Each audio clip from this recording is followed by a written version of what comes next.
On se retrouve aujourd'hui pour le test de la raquette Technifibre T-Fight 300S.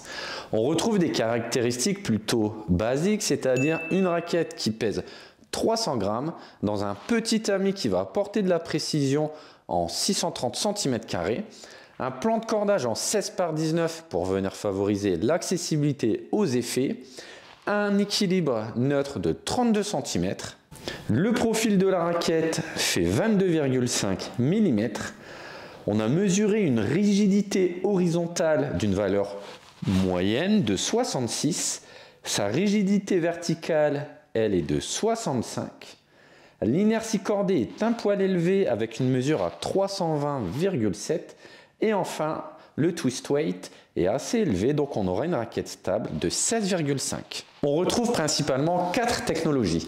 La première, c'est le système Isoflex, qui est maintenant présent depuis plusieurs générations sur les raquettes Technifibre. C'est une rigidité évolutive sur le tour du cadre qui va offrir une meilleure tolérance et plus de stabilité à la frappe. La technologie EZ-Lock, où on voit que les œillets sont aplatis, où on fait le nœud, c'est plutôt une technologie faite pour les cordeurs puisque ça va faciliter la réalisation du nœud. Troisième point, Technifibre a revu la répartition de la masse de sa raquette pour gagner en maniabilité et avoir plus de vitesse au niveau du swing. Et enfin, la nouvelle version de la technologie RS Section qui vient offrir plus de puissance grâce à l'augmentation de la rigidité du cadre avec une zone 4% plus large. Comme d'habitude, je l'ai cordé avec le cordage Headlynx en jauge 1,25. J'ai appliqué une tension de 22 kg dans les montants, 21 kg dans les travers. Et maintenant, place au test, rendez-vous sur le terrain. Ce que je ressens tout de suite en jouant avec la raquette, je me dis waouh, j'ai une raquette qui est vraiment super stable et sur lesquelles j'ai vraiment une bonne sensation à la frappe. J'ai un bon mélange entre le contrôle et la sensation à la frappe. Et j'ai aussi une bonne réserve de puissance, mais pour ça, il faut quand même avoir une bonne vitesse de bras. Ce que j'ai bien aimé avec cette raquette, c'est sa tolérance malgré son petit tamis.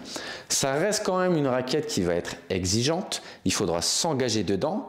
Mais si vous avez une bonne qualité de frappe, vous jouez relâché, vous êtes bien placé, on va être récompensé par ce trio magique entre la précision, la sensation et la réserve de puissance. La prise d'effet, elle m'a plutôt semblé classique, même si le plan de cordage en 16-19, il permet d'avoir une bonne accessibilité aux effets, mais j'ai pas senti ce surplus d'effet que pouvait m'apporter le cadre. Au niveau du confort, j'ai trouvé ça globalement bon. J'ai toutefois quand même ressenti un peu de poids en tête de raquette. Ça, c'est bien par exemple sur des frappes explosives, on va avoir des balles qui sont plus lourdes, mais c'est une raquette du coup qui est un peu moins maniable et qui peut engendrer aussi plus de fatigue musculaire rapidement. On a une inertie sur cette raquette de 320. C'est une inertie qui est un petit peu élevée puisque la moyenne elle se situe entre 310 et 315. C'est ce qui va expliquer pourquoi la maniabilité est un peu en retrait, mais c'est aussi ce qui explique pourquoi on a une si bonne réserve de puissance. Alors on vient le coupler avec un petit tamis qui offre du contrôle et de la précision. Et vous avez un bon duo, c'est-à-dire une raquette qui est exigeante, mais pour les joueurs qui savent l'exploiter, vous allez avoir un bon contrôle, une bonne précision et une bonne puissance et une balle qui va être lourde pour gêner l'adversaire. Au filet, c'est une raquette qui m'apporte plutôt une bonne précision, un bon toucher pour les volées d'approche, c'est royal. Par contre, quand j'ai une balle qui arrive rapidement sur moi, c'était plus compliqué parce que la maniabilité est un peu en retrait. Donc là où il faut être réactif, c'est le petit bémol à ce niveau-là. Au niveau du service, c'est une bonne surprise. J'ai un bon compromis avec le contrôle et la puissance. Et surtout, j'ai une bonne consistance au niveau de la frappe. Et je sens que ma balle, elle est un peu plus lourde que d'habitude au service. C'est une raquette qui offre un bon mélange entre le contrôle, la sensation et une bonne réserve de puissance pour les joueurs qui s'engagent. Si vous avez des frappes appuyées, c'est là où vous allez atteindre le paroxysme de cette raquette puisque vous allez être récompensé avec un super feeling à la frappe. Attention toutefois, c'est une raquette qui se destine à des joueurs expérimentés avec un bon bagage technique pour pouvoir l'exploiter. Typiquement, là, on est sur une raquette qui va plaire aux joueurs polyvalents, qui mettent du rythme dans leur jeu, qui veulent conserver le côté précision et contrôle de la raquette, mais sans sacrifier non plus la puissance. C'est une raquette que je vais déconseiller aux 4e série parce que c'est une raquette qui est trop exigeante. Je vais également la déconseiller aux joueurs qui veulent un cadre qui produit naturellement de la puissance facilement.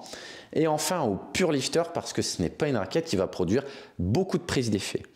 Si tu recherches de la puissance, oriente-toi plutôt chez Technifib sur la gamme TF X1.